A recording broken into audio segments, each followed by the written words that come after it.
Alright, how's it going? This is Chris from fluentinmandarin.com, and I'm back for another video explaining difficult parts of Chinese grammar in the simplest way I can.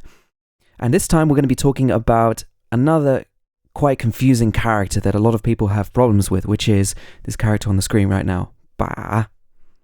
So how is this used and what does it mean? I'll explain that to you now. Let's get into it. This character ba can be a real headache for Chinese learners because it doesn't have an exact equivalent in English, but you will get used to when it is and when it isn't used and how to use it through exposure and practice. As I said, it doesn't have an equivalent in English, and when it's used as a grammar word, it doesn't have its own meaning either. However, the original meaning of this character is something like grasp or hold or take with your hand. You get words using this character, for example, 把握, which means to grasp. Okay, so that's kind of the literal meaning of this character, but when it's used as a grammar character, if you like, then it's used to emphasize the result or action that you are doing to an object or the influence that it has on that object. Okay, so that probably sounds really confusing, and you're not going to get how it's used just from me explaining it like that. So it's not really the kind of thing that you can describe easily. It's best just to look at some examples of how it's used. So let's do that now. So here's an example of a sentence which doesn't use this character 把.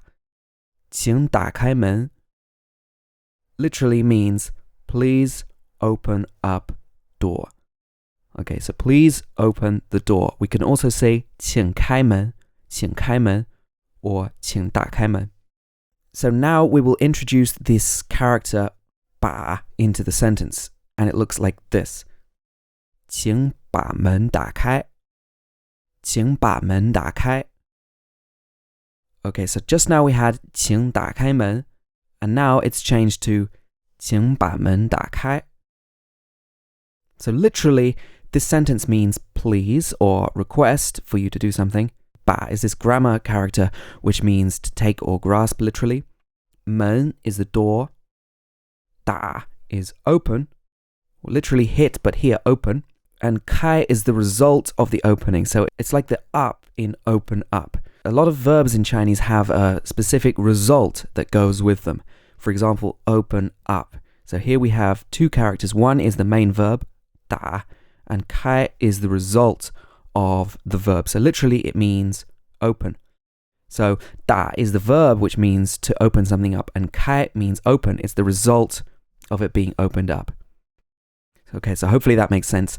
Literally this sentence means please take or grasp this door and open it up. So instead of saying open the door, literally we say please take this door and do what with it? Open it, and the result is that it will be completely open. It will be opened up. Okay, so that might not make sense yet. Let's have a look at some other examples. Here's another example that doesn't use this character 把. 他喝完了酒 literally means he drink is 喝. 完 means finished. It's the result of the verb 喝.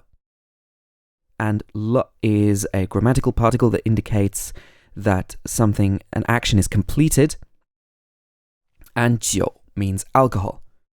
So he finished the alcohol or he finished the wine. However, we could also say this sentence using the character 把.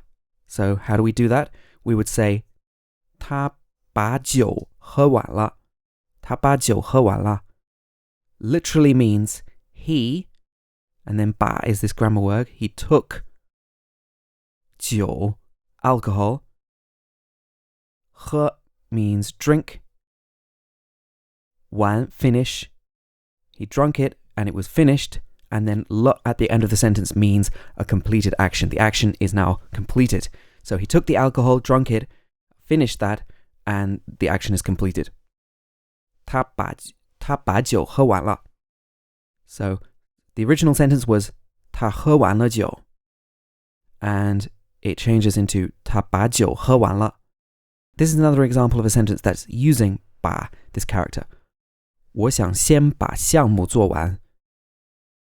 So 我 is I, 想 want, or you would like, 先 first, 把 is this grammatical particle. So take. 项目, the project. 做完 is do it, and 完 is complete. So 做完 is a verb and the result of that verb. Doing it and completing it. And the translation in good English would be, I want to complete the project first. So it might be a bit confusing to you why these verbs have a second character, which is the result of the verb. But it's just the case that in Chinese, you really need this result there to make the sentence feel complete. If you just had the verb on its own, it would feel kind of hanging and incomplete. So that's why we have to have that result in there. 我想把中文学好. 我想把中文学好 literally means I want to take Chinese and learn it, study it, and 好 is good or well. So the good translation of this could be something like, I want to do a good job of learning Chinese, or I want to learn Chinese well or properly. So 好 at the end of the sentence is the result of the verb, which is needed, once again, to make the sentence feel like it's complete. I think I'll probably have to do another video about these results of verbs, because that kind of demands an extra video just to talk about that in detail. So as you've seen, in these 把 sentences that have one object, you generally have to add a result of the verb to make it feel complete. For example, 打开 means open, up. 学好 means study, good or well. And 喝完 means drink, finish. So drink and finish. And sometimes you'll see the character 了 used in sentences with 把 as a grammatical character to indicate completion.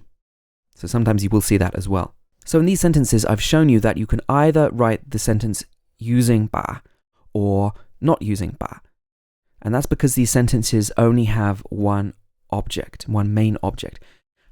For example, 请把门打开.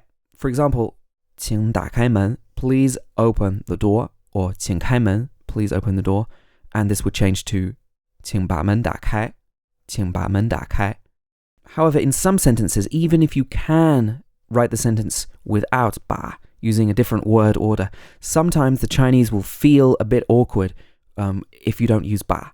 And this is something that's difficult to explain specifically. It's just something that you have to get a feel with, what kind of sentences in Chinese you have to use 把 with. However, in other sentences where there are two objects, direct and indirect objects, then you normally have to use 把 for the Chinese to be correct. For example, put the book on the table. In this sentence, book and table are two different objects. So in this sentence, we would have to use 把. So it would be 把书放在桌子上. 把书放在桌子上. Literally, take the book, put on the table on top. So this would be translated as put the book on the table. 把书放在桌子上. Here's another example. 请把这篇文章翻译成中文. Literally, please take this, and then 篇 is a measure word, essay, translate, become, or the result is 中文, Chinese. And 成 is the result of the verb here, which is needed to make the sentence feel complete. So this would be translated as, please translate this essay into Chinese. Here's another example. 我想把这封信寄到英国. 我想把这封信寄到英国. Literally, it means I want to take this 封 measure word for letter, and then letter, and then mail, arrive or mail to the UK. So take the letter and mail it to the UK. So the proper translation would be, I want to mail this letter to the UK. And here's another example. 麻烦把衣服拿进来. 麻烦把衣服拿进来. Literally, 麻烦 means trouble or inconvenience. So literally, inconvenience you. 把, take, or the grammatical particle. We don't have to translate it every time. 衣服, clothes. 拿, take or bring. 进来 means come in. Take, come in, or bring in. So literally this means, could you bring the clothes in? Could you bring the clothes in? So it's a kind of instruction. A lot of times when you're talking about an instruction, you would use ba in the sentence, or you're telling somebody that you want them to do something, put something in a certain place, or take something from a certain place. In these examples, you would always use ba. Okay, so here's another example of a sentence using ba, and in this case, it's got two objects, the 电脑, the computer, and 朋友, friend, because you want to give the computer to your friend. In sentences where you're giving something away or giving away a gift, often you will also use 把. So this sentence is 我打算把电脑送给我的朋友. Literally, it means I plan. 把 is like take, or that's a literal translation of this grammatical character. And 电脑, computer, 送给, 送 is the main verb, to gift something or give it away as a gift. 给 also means give, but it's the result of 送. 我的 means my, and 朋友, friend. I plan to give the computer to my friend. 我可以把我的手机卖给你. This is quite a similar sentence, but the verb is different. The verb is 卖给 is the verb and the result. So here the sentence literally means I can take my phone and give it to you. So this will translate as I can sell my cell phone to you, or sell my mobile phone to you. 我可以把我的手机卖给你.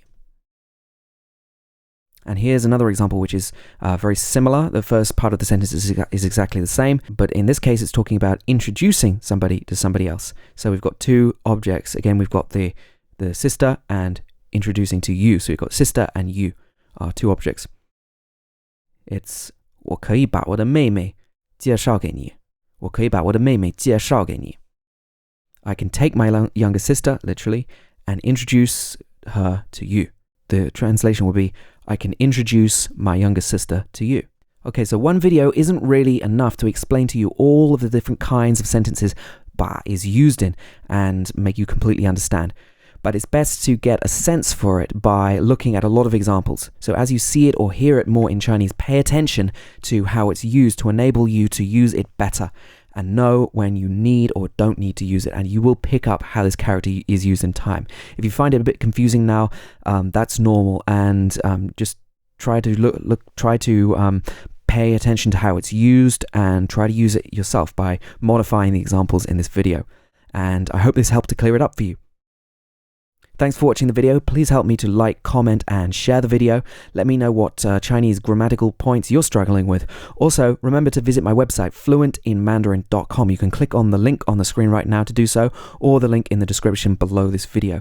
And I recommend that you go over there and sign up for my mailing list as well, because I have a lot of exclusive content which is only sent to people on my mailing list. I also let people know about all my new resources first on there, my new courses, and lots of other great information.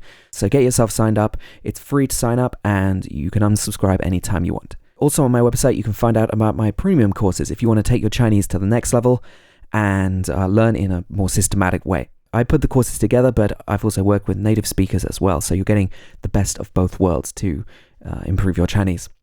Okay, thanks for watching, and see you in the next video. Bye for now.